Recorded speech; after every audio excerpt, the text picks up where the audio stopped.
എത്രയെത്ര ദേവാലയങ്ങൾ സന്ദർശിച്ചു, എത്രയെത്ര വ്രതങ്ങൾ എടുത്തു, എത്രയെത്ര പൂജകൾ ചെയ്തു. എന്നിട്ടും എനിക്ക് മാത്രം എന്തേ ഇങ്ങനെയൊരു വിധിയെന്നോർത്ത് നീ ദുഃഖിക്കുന്നുവോ? ആത്മവിശ്വാസം നഷ്ടമായി, നിരാശയേറി മറ്റുള്ളവരുമായുള്ള സംഭാഷണ വേളയിൽ ദൈവങ്ങൾ ഒന്നുമില്ല എന്ന് നീ നിഷേധം പ്രകടിപ്പിച്ചു തുടങ്ങിയോ? എല്ലാവരിൽ നിന്നും അകന്നുമാറി സ്വയം വിധിയെ പഴിക്കാൻ തുടങ്ങിയോ? ഇഷ്ടങ്ങളെയൊക്കെയും നീ വേദനയോടെ വെറുക്കാൻ തുടങ്ങിയോ? ചുറ്റുപാടും ശ്രദ്ധയോടെ നിരീക്ഷിക്കുക.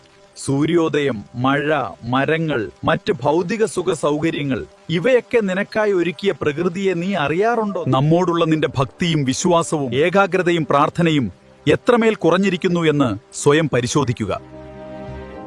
നിനക്ക് നാം നൽകിയ അനുഗ്രഹങ്ങൾ എന്തൊക്കെയെന്ന് എണ്ണമിട്ട് എഴുതി നോക്കൂ. ആത്മവിശ്വാസത്തോടെ കാത്തിരിക്കുക. ഒരു വിത്ത് നട്ടാൽ ഉടനെ മരമാകില്ലല്ലോ.